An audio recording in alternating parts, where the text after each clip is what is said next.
Hello and welcome to Taqueando. I'm your host, Bill Esparza, and today we're going to do a different show.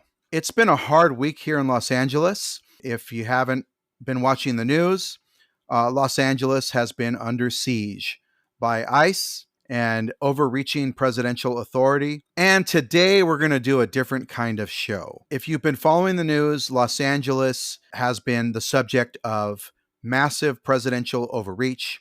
ICE raids accompanied by military mobilization of the National Guard, which has been taken over by the president in an unprecedented move and a show of force.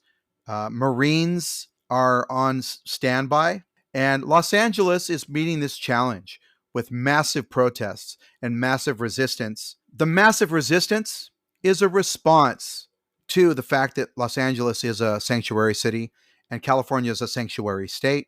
We are not seeing criminals being picked up. We are seeing our neighbors, our friends, people that really are part of our community being taken from schools, from work, from restaurants. So we're going to talk to a good friend of mine today who's an immigration attorney, Karla Navarrete, and she's going to be talking to us about ways restaurants can protect their workers. Now, I did learn about all this, or I first saw this when I was on a trip to San Diego. I was in San Diego last weekend, and right before I arrived, there was an immigration raid on the restaurant Buona Forchetta. So that was on my mind this weekend. The tension here in Los Angeles began on Friday when there were ICE raids on Ambience Apparel and the Home Depot. That really brought people out to the streets, and we saw the first resistance. Why are Angelenos mad? We're mad because we're being singled out. There are no immigration raids going on in Texas or Florida for some reason, but they're happening here. And they're also not targeting criminals. They are targeting anyone and everyone. And they're doing it right in our communities. And so that's obviously, people aren't going to put up with that. I think everyone knows by now, Los Angeles does not play when it comes to this. I learned of the ICE raid on Buona Forchetta as I was arriving to San Diego, which was amazing the way the people in that neighborhood pushed ICE back. They pushed them out, but not before they took 4 people. But it was really promising to see, not just Latinos, but everybody in that neighborhood shaming ICE for this action. And now that was before I arrived. So once I arrived, there was nothing happening in LA, and I was enjoying some great restaurants in San Diego. First off, I want to talk about Valle Restaurant. Valle is a restaurant by Chef Roberto Alcocer, and he has Malva in Valle de Guadalupe. I don't know if you've ever been to Malva, but it's highly recommended. It's one of the most affordable tasting menus you can have in Valle de Guadalupe, and it's great food. Roberto opened Valle a few years ago, and I had not been back in a while. And so I had a wonderful tasting menu there, and it's better than ever, and great wines and great service. And I really love the space too. It's a very romantic dining room. But I really love right now the way Roberto is really drawing on lots of different Mexican traditions, using different traditional dishes to show his Valle de Guadalupe stylings and ingredients and flavor. So I really loved, there was a rolled tamal served with a mole that was amazing. And really wonderful, his a take on a northern dish called bistec ranchero, which is a very simple guisado, but he did it bistec, like actually steak, because he's using a fine cut of meat with a wonderful sauce, of course. Pour overs at the table. It's Michelin season, folks. Everybody's got Michelin fever, and finishing dishes at the table right now is in fashion. So recommended. Please go to Valle. Another wonderful modern Mexican restaurant besides Valle, and very different though, is Quixote, which is at the Lafayette. Quixote, there's a really great young chef there, Jose Cepeda, and he actually worked at Mirame. If everybody remembers the old Mirame restaurant, and he worked under Chef Josh Hill. And so he's down there doing great things. It's a very dark space, so if you go in there, it's going to scare children, but it's very romantic, gothic, like very Catholic churchy inside. It's a wonderful restaurant inside the hotel. And Another Mexican restaurant is an old favorite of mine.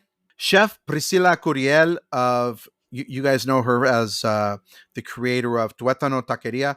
That woman is restless. Like if you ever spend 5 minutes with her, it's like watching a hamster on a wheel. She's just constantly moving and talking, and she's full of energy. But that's kind of the way she is with her restaurants as well. So she always has a new concept. She gets bored. Now, a lot of people miss Tuétano Taqueria. It closed, but she's like tired of birria. She has it, but she's kind of tired of that concept and only making that. And she was doing other guisados. So anyway, she opened Mujer Divina Brunch, which is right next door to Mujer Divina Cafe y Burritos. So you can go to the burrito shop and have her wonderful burritos. They're very thin and they are crisped on the comal. And that's where you can get her birria if you want that flavor still. And I recommend that. But at Mujer Divina Brunch, she's doing all kinds of creative pancake and waffle dishes with Mexican flavors. Mexican brunch is really popping right now. Like everyone's opening a crazy Mexican brunch that has these traditional Mexican food, Mexican breakfasts, and then like crazy takes on pancakes and waffles. So I think I had churro cajeta waffles, and it's even more delicious than it sounds. And it's one of those things I was embarrassed to eat because like, okay, that's like gimmicky, and I'm like, ooh, I was just here to taste this, and now I kind of I ate more of that than I should because I was trying birria and I was trying her chilaquiles, which were amazing too. But it's already a popular spot, so get down to Mujer Divina Brunch, Chef Priscilla. Slow down, and maybe she'll open Tuétano again, but don't count on it. Juniper and Ivy is still a great California cuisine restaurant institution there in San Diego. I recommend that place. And Sonny's Pizza, I wrote about it for Eater San Diego, and I was down there for a party, and the pizza's great. So if you're in University Heights, I recommend Sonny's, which is very close to the Lafayette. And last but not least, I went to Lilo in Carlsbad by Chef Eric Bost, and that place is brand spanking new. I think it opened in April. And now I was asking them, I asked several of the people, like, was this like blatant? We want Michelin stars. It feels like that. And by the way, there's nothing wrong with that. That's a great ambition. I'm for that. I love Michelin restaurants. But I was like, okay, you have the snacks area by the fireplace when you come in. So that's kind of the big thing right now with Michelin restaurants. You got to go have the snacks in a separate area. And the snacks were wonderful, little tartalettes and with caviar and wagyu with it's like a seafood and wagyu beef mixture on one of the tartalettes. Incredible wines. By the way, Savannah Riedler, I'm not sure if I'm saying her name right, is my new favorite sommelier. I always respect wine directors, sommeliers. I always love talking to them. Some tasting menus work better than others in terms of wine pairings. Wine pairings don't always work because our palates are different, and also what we want out of wine is different, and that's okay to me. I'm not ever going to complain about a pairing that doesn't work. My thing is just sip a little water in between the bite and the wine if it's clashing. So I'll just sip some water, clean out the palate, and I'll still enjoy the wine. But I'm saying, okay, this one doesn't pair. But Savannah is doing incredible pairings. Not only are the pairings wonderful, but she's really going deep into California wines. Even, oh my God, she got a wine from Temecula. Temecula is known for having crap wine. And she found a producer there that she's working with and is making a wine that's worthy of Lilo. And I didn't have that one, but it was on their wine list. I just thought that was beautiful. She's also finding wines in Rancho Cucamonga. It's like really digging deep. She's not just sitting down with a distributor and doing a tasting. This woman is obviously reaching out to the vineyards and seeking out places that are doing something special. So you're going to find a really broader range of California wines at Lilo than just about any place I'm seeing right now. So big props to Savannah for the job she did there. But that tasting menu was really wonderful from start to finish. It's very beautiful food they're doing there, and Almost everything's finished at the table, which is again another Michelin. You got to have stuff finished at the table. We're finishing everything at the table. They had a scallops dish that just blew me away. I was like, okay, for fine dining and subtlety, a dish should not be this delicious. It was on bordering on just being comfort delicious level for this scallop dish, and I just loved it. Lots of memorable things. There was a great squab dish. Obviously, all local produce and ingredients. The crab dish in ice, it was very beautiful at the beginning. And the dessert course, the pastry chef, is really amazing too. And she did a pre-dessert. Well, normally at the point of the meal where you're having the palate cleanser, she was serving ice cream with caviar. I know today everyone's putting caviar on everything, but this was really amazing. So many highlights. I did not have a bad dish, and the wines were exceptional. The service was exceptional. I had a cocktail. I think it was like a dirty martini made. I'm not a dirty martini guy, but this was very good, and it was made at the table in front of me with this little portable bar. Again, wonderful touches, and of course, you finish desserts out on another section on the patio, and that is the Michelin key to success, my friends. That is what the Michelin inspectors are looking for, that experience. So good luck to Lilo. I think they're going to get it. I was there with my editor, Matt Kang. He said 1 star. I thought they were more on the 2-star trajectory, given that I've dined in restaurants that are very much like that and doing that level of cooking. Okay, we'll see if Matt's right or I'm right. A wonderful time in San Diego. But this Buona Forchetta thing was on my mind as I was coming back to Los Angeles. We arrived on Thursday, a day before it all went down here in Los Angeles. Now, the Buona Forchetta raid happened on May 30th, and this caused the restaurant to close for several days. It was so traumatic for the staff and the owner. I believe everyone was handcuffed or hogtied or however ICE is doing it. They did it before service, so you imagine you're coming in for the day to feed your customers. At a popular restaurant, great Italian food in the San Diego area, they have several branches. So they closed to really deal with the trauma of the experience. Again, just that alone, even for the people that weren't held, they did take 4 people. Who knows who they took, but it was traumatic for everybody. And on their Instagram, they wrote, we feel incredibly grateful to open our doors again. It took them a few days and return to what we love most, bringing our resilient community together through food. Obviously, that message is very thoughtful and direct message. And this was read on Wednesday. Now, they also said, as our team finds its footing again, we truly appreciate your continued grace and support. Thank you for standing with us. Now, they started a GoFundMe for the detained employees that was started on Sunday that already has made over $126,000. And local politicians also spoke out. And this is a wonderful thing that's happening right now. Pretty much whether you're a Republican or a Democrat in California, you agree that this is not the way to do things. These are not criminals. This is not the objective. This is not supposed to be the mission of ICE, to take your dishwasher away. The dishwasher is one of the most important parts. It's one of the most important positions in a restaurant. You cannot serve people if you don't have clean plates.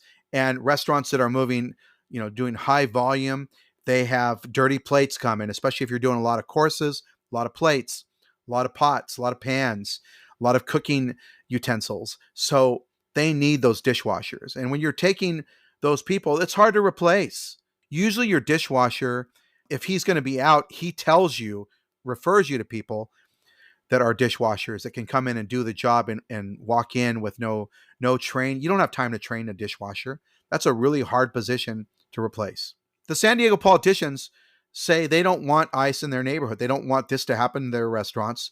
The people, the community in that neighborhood came out and pushed the ICE back into their vans. They had to back up, and they were being yelled at by people of all walks, yelling shame at them and wagging fingers and letting them know they weren't wanted. So how did we get here? So immigration enforcement really was escalated by 1996 laws that were passed during the Clinton administration. But those weren't implemented until Bush activated these laws following the September 11th attacks. Also, after September 11th. We all knew this. And look, I'm going to say this, if you haven't figured out this by now, and if you're, you want to come in the comments and say some things, well, I'm a Chicano liberal from the civil rights movement, my friends, and this is where I'm at. You cannot change this position. You can say what you want to say, but I've been fighting this. So I was out there in Berkeley in the early 90s protesting the Gulf War. And the Blue Meanies there in Berkeley shot us with wooden bullets. That's where I was living at the time, working as a musician.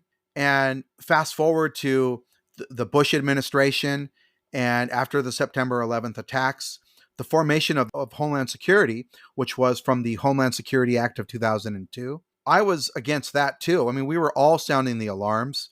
Unfortunately, a lot of Democrats also went along. Everyone was very upset after September 11th, rightfully so. But in this Homeland Security Act, this created the Immigrations and Customs Enforcement Agency, which we know as ICE. Now, the original purpose was for fighting transnational crime and any illegal immigration that compromised national security and public safety.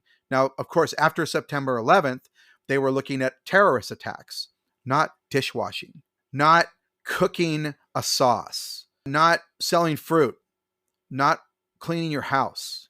This is not a national security issue. So specifically for fighting transnational crime and illegal immigration that was a security risk. Now, Obama inherited this machinery. You guys know what we call Obama. We called him the deporter in chief. And also, Obama is the one that appointed Thomas Homan to his position, who is the architect of the family separation policy. Thomas Homan, his evil view, I'm going to say evil.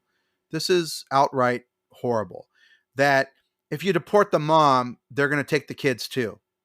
Or if you deport the child, the parents will go with them. Obama had all this stuff that was built up with the Homeland Security Act, the ICE machinery, all the different laws that were made to foment cooperation with local law enforcement in the deportation of undocumented people. But it really gets bad in 2018. Again, you have this machinery, these resources, this budget. The budget ballooned after September 11th, and it's continued to. These things that they're doing, this whole show of force, is because of a huge, huge budget. And of course, right now, Congress doesn't have a lot of power. The president's just doing this stuff. Now, in 2018, in the first Trump presidency, Thomas Homan and Trump and Stephen Miller came together to form this zero tolerance policy. That means, and you hear them talk, you can hear them on the news. They're saying, the news reporters question these guys. They're saying, well, by being here illegally, they've violated U.S. law. So they're saying the dishwasher who's come to wash dishes and has been washing dishes for decades and sells tacos on the weekend and maybe has another business, also is paying taxes and not getting benefits. This person is now the same as a transnational criminal, the transnational criminals that blew up the World Trade Center. So no, zero policy, everyone's the same, everyone's a criminal, no matter who they are, no matter if it's Kilmar Obrego, who we know is not a criminal, any legal documents, and the people that have been picked up, the people we see crying in these videos are not transnational criminals. But zero tolerance is now in effect.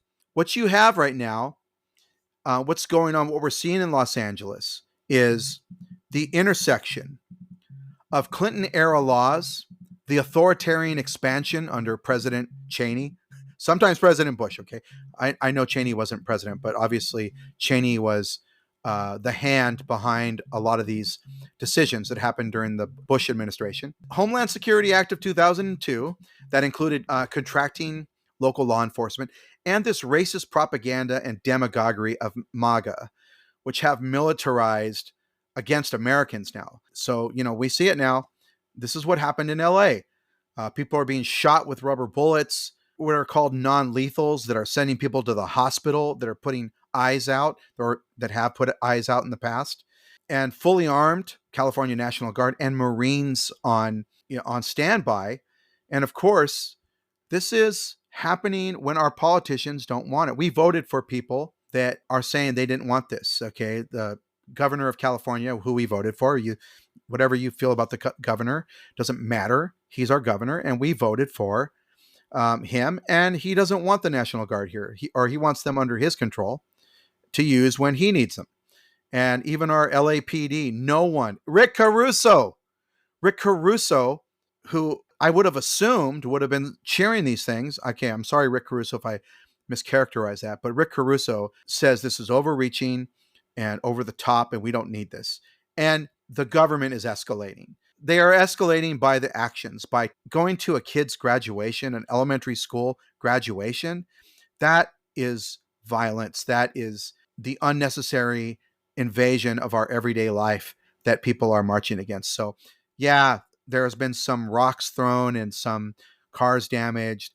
And I have to say, if you're out there on the streets, please don't do it, because this is all they're going to talk about. Even CNN is doing this. They won't stop talking about cars and rocks. So don't do it, because even if it's insignificant compared to the violence and damage of kidnapping people from restaurants, we need everyone to stay strong and not give in to, what the Trump presidency wants. They want to be able to call us insurrectionists when we are not. So what does this mean for restaurants in Los Angeles and really across the United States? Because people are resisting everywhere. Restaurants don't want to lose their workers and their people, whether they need them or they love them, or both, hopefully both. What do you do? How do you prepare? What do you do when it's happened? What do you do after? How can we organize? Well, fortunately today I have an expert, an immigration attorney, and a friend who's going to come on and talk to us about how restaurants can prepare for an ICE raid. But first, a reminder that Taqueando is powered by Acquired Taste Media. Be sure to check out our sister podcast, the LA Food Podcast. This week, the guys recap an epic trip to San Diego. Welcome to San Diego, guys, including a dinner at William Bradley's 3-star Michelin restaurant, Addison. That drops on Friday. Do not miss it. And now, without further ado, vamos a taquear. And now I'd like to welcome my friend, first and foremost, and immigration attorney, Karla Navarrete Esquire, who's been in this fight for a long time. She was part of Cielo and was an immigration attorney there for many years before starting her own practice. And she is out there. So as this is going on right now, she's actually working with clients as we speak here. And she just got out of meetings. And she's taking time today to talk to me about what restaurants can do to protect themselves from ICE raids. And very important, because Los Angeles has been chosen as the ground zero for this really aggressive style of ICE raids that now involves the California National Guard, and Marines have been called up and are on standby. It's just absolutely ridiculous. So now, Karla, you and I have had some food adventures, many food adventures over the years before this. Yes. Like, for instance, we went to Mexico City. Do you remember that? Yes. One of the best Thanksgivings I've ever had. It was on Thanksgiving. Remember? Right. I mean, Thanksgiving in Mexico City. Mhm. Come on. Yeah. It's a brilliant idea, folks. And so, we go way back. We are foodie friends, and we've shared many meals together and DMs. Actually, Karla, you were also my source for my article where I was damning the nightlife in the Valle de Guadalupe, and I DM'd you and I quoted you for that article. Yeah. Let me get my photo for the gram bill. I understand. Yeah. Yes, you are one of the ones, you're one of the problems going to Fridas there in the Valle. But you've reformed since then, I'm sure. Yes, I haven't gone in a while. Well, okay. So, Carla, you've been dealing with this week, but as you know, your clients are Mexicans, Central Americans, indigenous people. Yeah. A lot of people don't understand. A lot of people from Mesoamerica, Mexico, Central America are indigenous people. And these are the backbone of our economy here. And certainly it's the backbone of the restaurant economy here in Los Angeles and across the United States. If you love to eat, you love to travel, you, by default, support undocumented immigration. You might be vocal out there, say you're against it, but you're not. You go to Walmart, you go to Target, You go to, especially if you're going to Walmart and Target to get your groceries, you're asking for lower prices. You're going to hotels and you're complaining about the cost. You're complaining about the costs in restaurants. You are begging for undocumented immigrants to come here and work. But it's not just in the kitchens. It's not just washing dishes, cooking, prepping. It's also picking the food that's sold at restaurants and supermarkets. It's also processing poultry in poultry plants. It's raising the animals that end up on our plates. It's driving the trucks that deliver this food. And they're actually the farmers and entrepreneurs that provide really cost effective ingredients and resources for restaurants and all basically serve the entire service economy. Right. And this circulation, Karla, you know about this, but these workers pay taxes. Thank you, Salma Hayek, for reminding us on your Instagram the other day. They're paying rent. They're buying consumer goods. They go to concerts. And, if you live in Los Angeles here, the circulation of money in our economy is driven by Latinos. Yeah. And I'm including all those groups. It's the largest group in Los Angeles. And this conversation of utility is out there. And it sucks that that's all we're good for, Carla. Mm-hmm. But for you and me, this is also our family, our friends, our neighbors, and the people we meet and greet every day. And, kind of people that make Los Angeles, Los Angeles. I mean, who wants to come to a place that doesn't have Mexican food, right? Los Angeles has two of the most consequential cuisines on earth, and that's Mexican and Chinese food. These are universally, besides being complex cuisines, they're universally beloved. And, we are the best food city on earth, or one of them. We can argue that on another episode because of Mexicans, Zapotecos, Salvadoreños, Guatemaltecos, Maya people, Hondureños, but also Filipinos and Chinese people. Their food really is popular anywhere you go. Mexican, Chinese. We have the largest Japanese, cuisine here in Los Angeles, bigger than other cities. Thai cuisine, also Filipino, Guatemalan, Vietnamese. We excel. LA excels in top tier cuisines. Karla, let me ask you this: do you think these Afrikaners that just arrived, with Elon Musk and these 57 people, that they're going to bring any good food to us? Are they going to participate in our economy? Yeah, I don't think that's what they came for. But no, I don't think that's the restaurant that sticks out in anyone's mind, or that cuisine experience of South Africa. I don't think that's something that's standing out for sure. Right. I think there's one restaurant like that in Los Angeles, and who cares? We don't care. Obviously, we would have more of them if we really wanted that food. Right. But we want this culture. And Carla, what happened at Ambience? This was sort of like, a lot of us saw this on the news as, I think, the spark that really brought people out when the local community in downtown LA, which is really very Latino, responded and resisted the ICE raid. Yeah. Now, do you have clients that were involved in this? Yes. Well, now I have clients that have been retained today, but I also have clients from the past that worked there and were updating me as things were happening. So it was one of those drop everything you're doing and get out there situation, because they were waiting for people to be released, basically taken out of, not released, be taken out of the building, because they had them inside processing and interviewing folks for a while.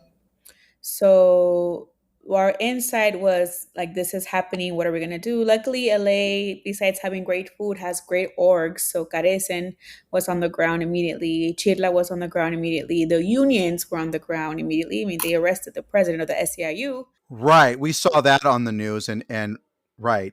So we were getting information as it went, and I am, aligned with a lot of these orgs, although I don't work there. So I give them the script. Y'all listen to into your loudspeaker. Let them know. Don't sign. We need names. We need birthdays. Get your A number. Call the family.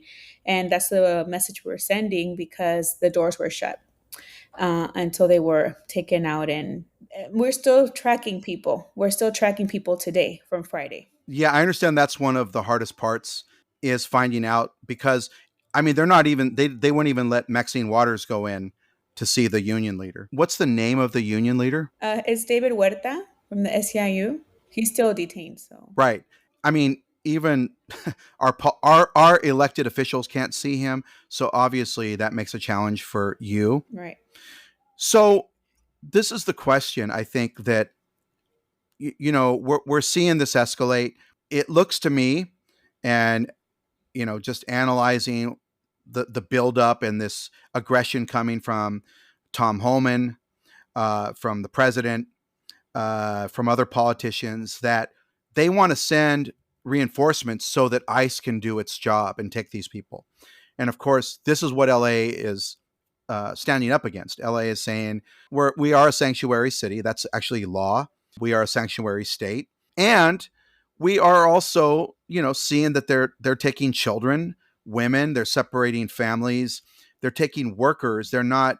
The rhetoric on television is that they're apprehending criminals, but we all can see these aren't criminals, and these are just regular people. So LA is responding to that, but it's going to be restaurants and the service economy that they're going after, according to what you've told me. Right. So what can restaurants do before this happens? Like we've seen restaurants reject people, or try to block them, or try to help people while it's going down, but how can a restaurant prepare for this?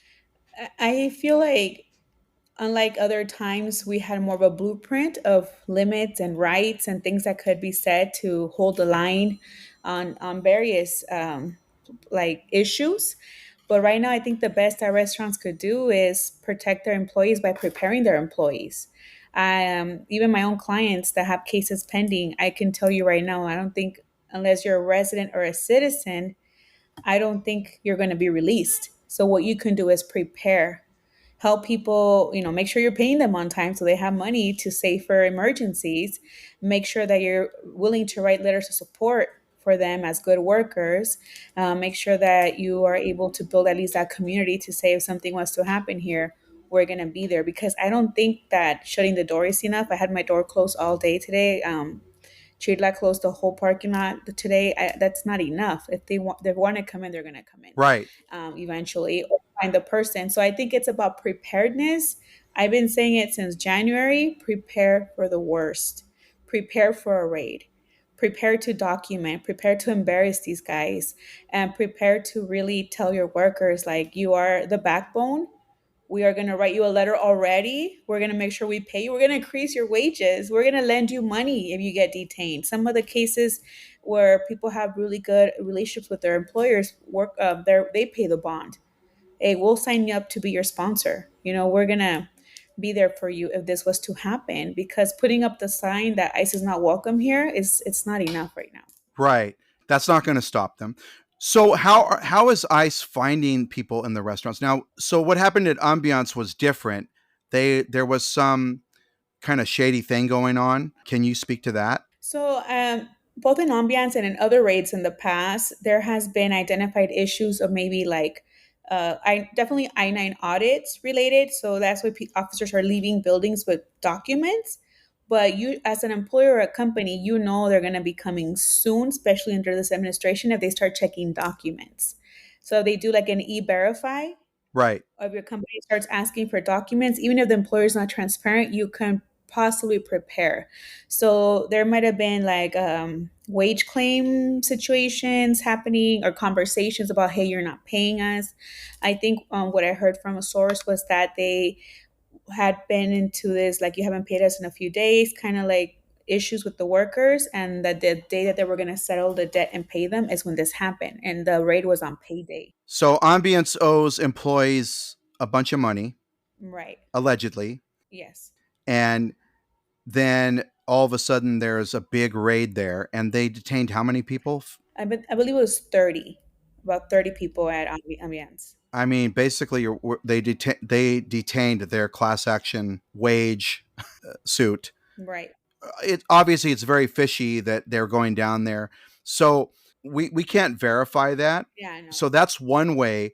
What are some other ways ICE is knows that you have undocumented? Is it tips? Are people calling these in? I know I've seen things. Obviously, we've seen things on on social media where people are threatening people on the street. They see a Mexican, or they're yelling stuff. I'm going to call ICE on you.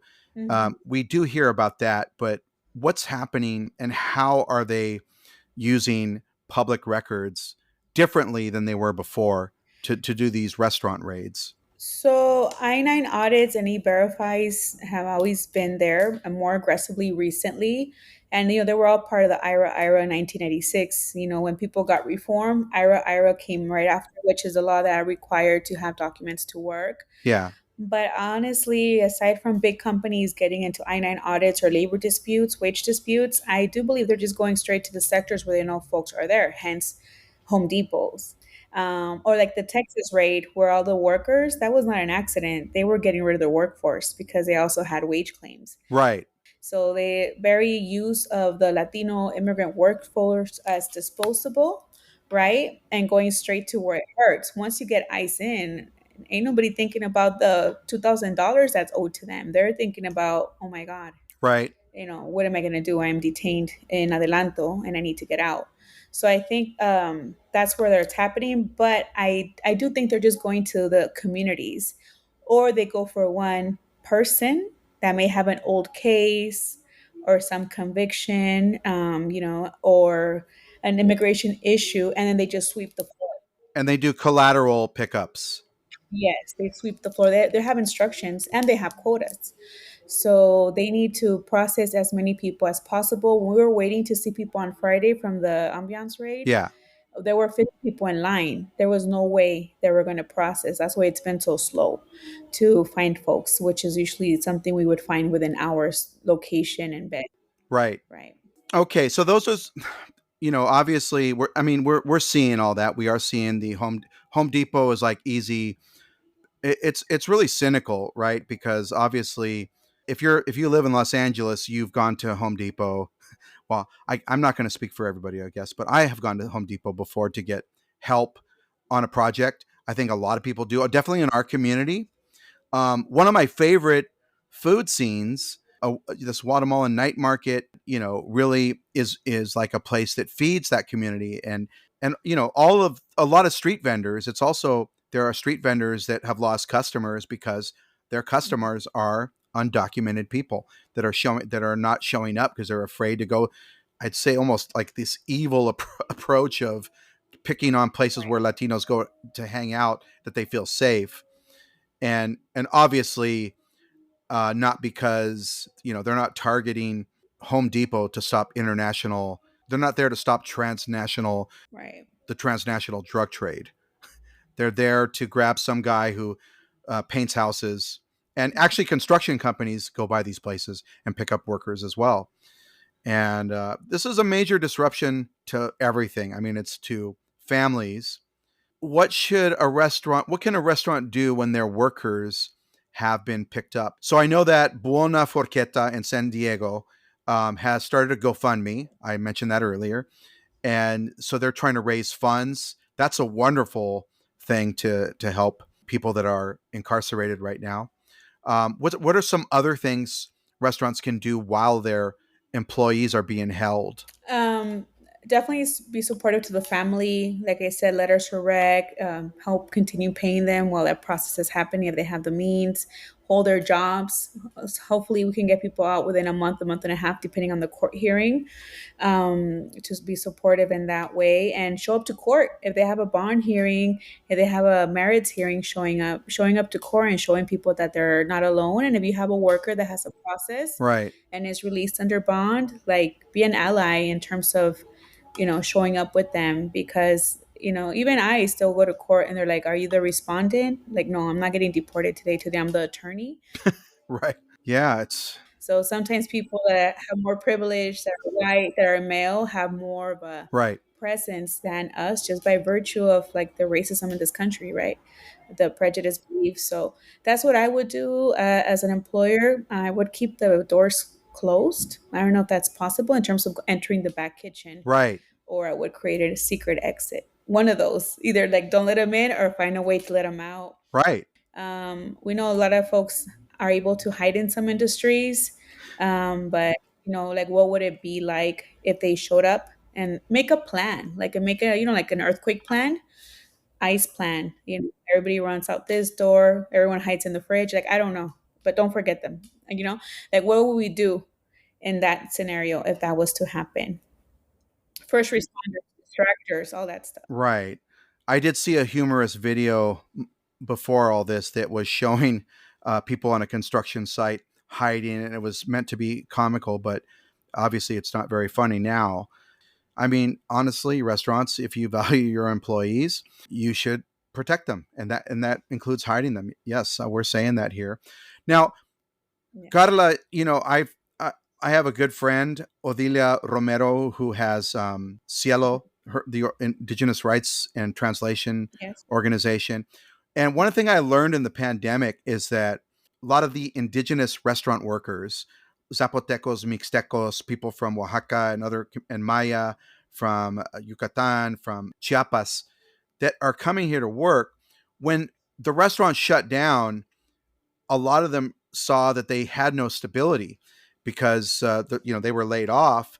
So not only did they look for other work, but they left the industry. Hmm. So part of the shortage, restaurant owners, part of the shortage you're seeing, you can't find workers right now. You can't find good employees. Well, there's a whole like generation of cooks that left the industry and they're not coming back. What they now know is that you will lay them off and you won't retain them with a salary. They know that there was no PPP for them. Of course, Cielo raised funds. The bottom line is their employers did not fight for them. They did not try to retain them by keeping them on salary, finding hours. So those were the first people clipped when restaurants had to cut back. Of course, they had to because they weren't generating the revenue. But those employees are never, ever, ever coming back to cooking. So restaurants, if you don't protect the workers you have right now, they will also, in addition to the ones that are being deported, if you don't fight for them, like our friends at Bona Forqueta, they're going to leave the industry. And they're definitely not coming back to your restaurant, but you will lose them for good. Is that something that you also believe, Carla, in your experience working with clients? Yes, I mean, aside from all our clients that have experience in the food industry or different restaurant services, they'll people are loyal. They're loyal to their employers, and they expect that back somehow. Right, But also, there is a lot of opportunity to be an entrepreneur nowadays. So people just maybe open up shop and don't work for anybody anymore right. if that's the way they're treated, like dispensable.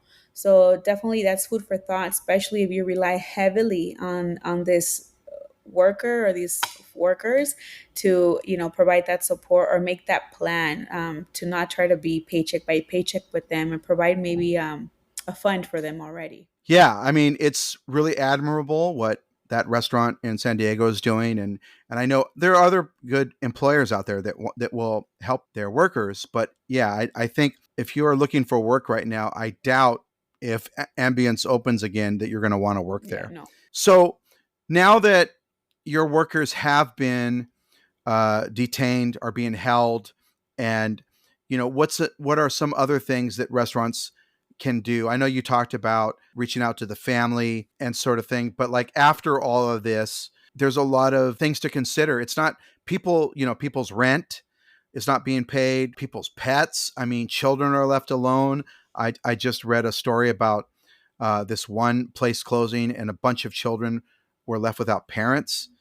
And so, if this is going to go on for a while, what are some more things that we haven't covered that you and I haven't talked about that restaurant owners and other businesses can do here? I see it aligned with the fires in LA, how we all showed up, donated donated food, donated clothes, donated money. People still need to eat, children still had to be picked up. So I think that's something that they could do, like care packets, maybe like those signups to make sure the family gets groceries. Because while that's happening, then to help kind of step into the role that these workers have in their household, I would say immediately off the bat, try to help them find an attorney. We've had companies that come in with all their workers to screen them. Or do any of these guys have a chance? What can we do for any of these people? to set up an appointment with with the lawyer that you can trust, that will tell you the truth too. Like, hey, there's nothing right now. Do it this way. But to say, we have a contact and we have you on speed dial at our office if this was to happen. That way, they can already be connected to a lawyer. And we do have some companies that pay us to do the case and to try to get their workers out. So those are some ideas. But definitely, maybe be flexible if people need time off to go see a lawyer. Be flexible if people need to leave to pick up their kids on situations like this. But more than anything, like, take them to a lawyer you trust, encourage them to go see their status, and have someone on speed dial in case your business gets hit. That way you know who to call and how to make a plan with that lawyer. I do work with a couple of industries. We do have a plan. It's called like a G28, Yeah. that I screen people, for example. I know their immigration case, not just like casually, but I know it enough. And we start preparing a packet for them just in case we have to use it. That way we're not scrambling to find them. So those are options to say, what can you do for my client? How can we open a file, a just in case file with you? And how can we support them? So those are a couple of ideas, but definitely connecting, being the resource, being the funder, cutting the check for the lawyer, that would be something very beneficial. Or opening up your space for a Know Your Rights training, opening it up for a evening. I know I just did it when at Pink and Bougie. She opened up her space. It's a small business. Which place? Pink and Bougie. Okay. Oh yeah, yeah, yeah. Right. Shout out to Pink and Bougie for that. It was Le Bubu night, and then it was Karla night the next day. So, Wow.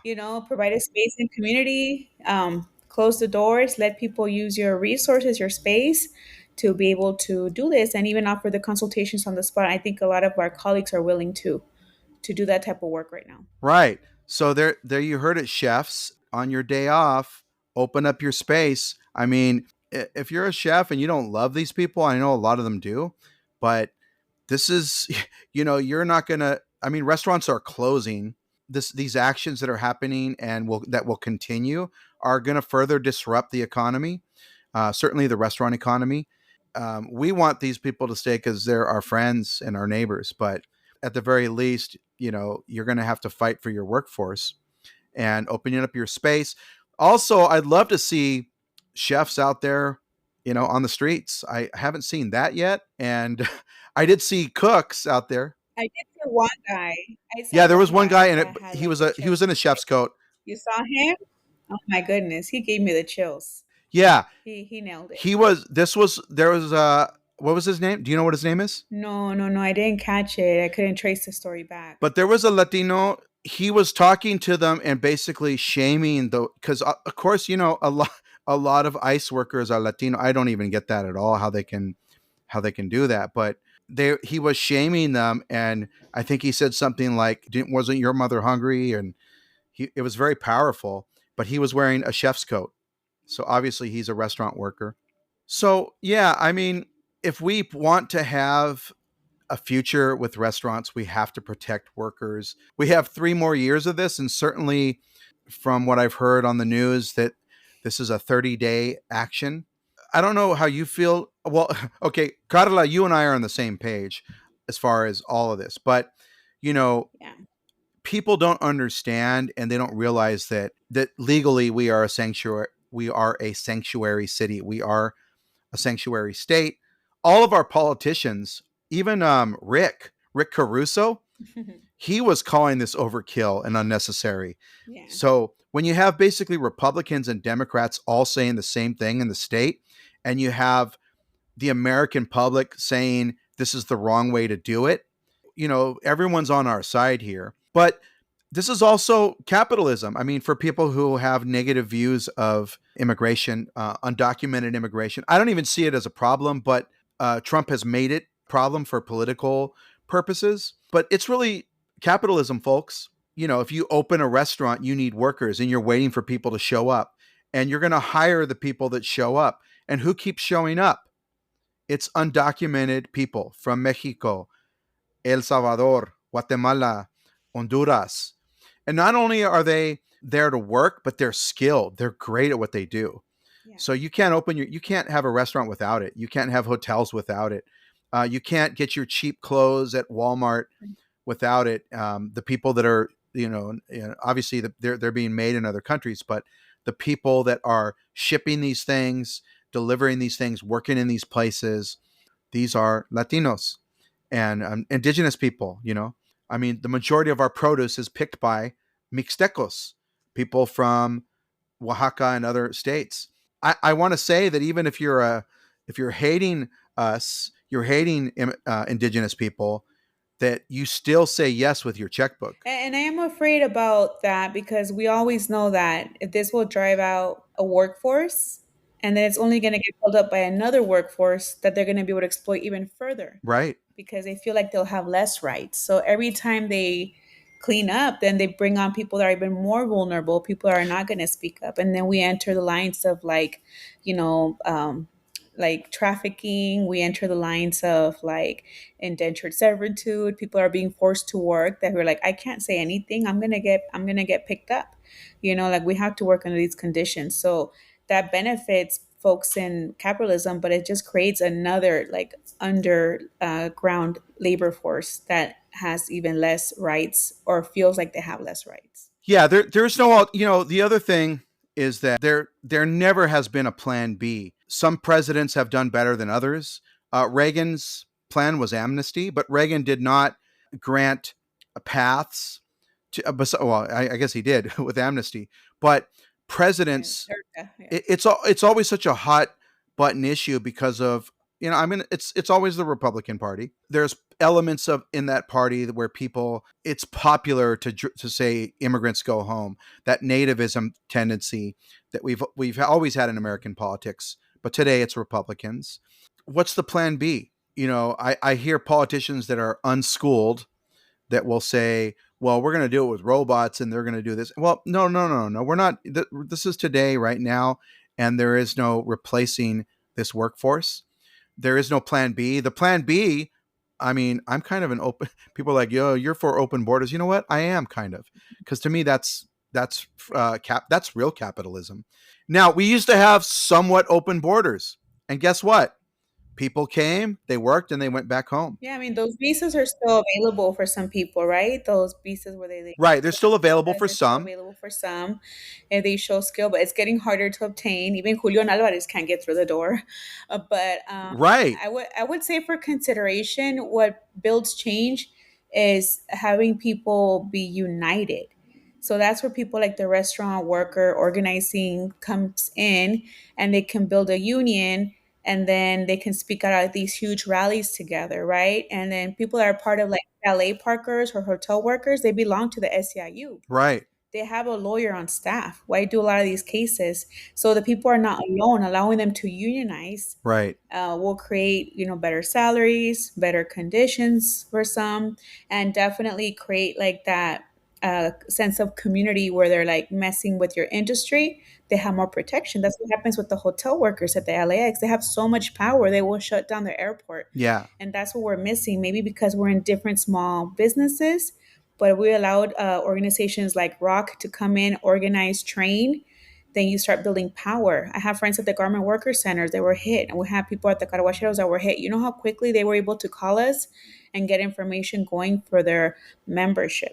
So maybe thinking about something like that is not a horrible idea to maybe unionize on these spaces so they have that power, and then they have Right. the support. Like keep forgetting his name. The guy that was sent to El Salvador, what's his name? Kilmar Obrego. We had like the whitest unions demanding his return, and guess who's on their way back? Right. Which blew me away. Like the whitest union say that is my brother, that's my brother. So we need to build that alliance. That muchacho guatemalteco is my brother. Bring him back. I need him back in my union. I need him back here in my community. And he's on his way back. With trafficking charges, but on his way back. Right. And that's the beautiful message beyond that we need, utility. We just need people to work and they're nothing else. But that is my friend, my brother. Mhm. That is the beautiful message. Obviously, LA has, I mean, I don't know about other cities, but LA we've seen has that big heart that we saw during the fires, after the fires. Right. Obviously we can organize and resist. My goodness, like LA showed up in a major way. It's laughable that they sent 2,000 National Guard. I'm like, what are they going to do? There's so many people on the streets in so many neighborhoods. Even people didn't even televise the rallies in Pasadena and other parts of, like, Pasadena had a really mellow one, but every politician is rejecting this in California. And so Right. we have, if it would be great to see that, we do need this type of organization that's on the political front, not just people taking to the streets and blocking, which we need that. We also need people that donate, but we kind of need this coalition like you're talking about. Karla, if people are in trouble or they have friends that are in trouble, how can they find you? Yes, just call us. That's the best way. We are four people answering the phone all day, 9 to 5. And I also receive text messages to my line. So 213-444-9563 online, Abogada Chicana. And that's how we're just responding. Yeah. And we are seeing people on triage. Whether you're here for detained family member, we bring them in right away. And not just like retain us, but really understand the process. Once the person is NTA'd, which is immigration proceedings have begun, Right. we need to talk about priorities, getting them out of jail, immigration jail, and then working their immigration case. And that's when we really give people the consultation that they need.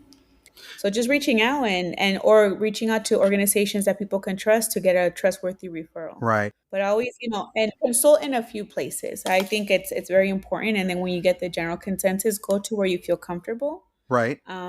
Because I've already been aware of a couple of scams where I'm like, that's not even happening. So what are some other resources? Well, of course, we have like Carecen, MDEF, Chirla. I have a nonprofit called Abogadas Lele, where we take messages and takes every week, and we take free cases every week. Okay. So if you're like on the cusp, like you may be able to get papers, but you're not sure, approach someone, be proactive, start a case, because at least you'll have something to show for if you get detained.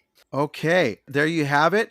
Restaurant owners, chefs, restaurant workers. These are some of the resources. Give Karla a call if you get in trouble, and protect your workers. Your business depends on it. And hopefully your ability to rest at night depends on it, that you care about these people. Karla, thank you for joining me. Pleasure having you on the podcast. Yes, of course. Thank you, Bill. Yes, I always love following you. I love your point of view, really inclusive of the workers. It's not just a really good meal, it's a really good meal prepared by really, really wonderful people. By people we love. So I think that's something to remember. Oh, yes, definitely. The sweetest people. I always have a soft spot for Guatemalans. They're so wonderful. Mexicanos, Hondureños. They come, they pay, they show up. They really want to figure out Yeah. their place in this country because this is their home. This is where they have their families. So thank you so much for the opportunity. Let's reach out. We want every last one of them. We want every one of them. Yes, thank you, Bill. Great to talk to you. Ice out of LA. Yes, out. Completely out. Thank you so much. Fuera. ICE, National Guard, all of that. Thank you, folks. Take care of there. Bye-bye. Yes, I'm going home. Bye-bye. Thanks. Yeah. Goodbye. Go home. Go home. Okay, friends. Normally we would be doing the Q&A right now, but it was important to really focus this episode this week on what's going down in Los Angeles. And so I wanted to make sure we had a lot of time to talk about that. So we'll come back next week.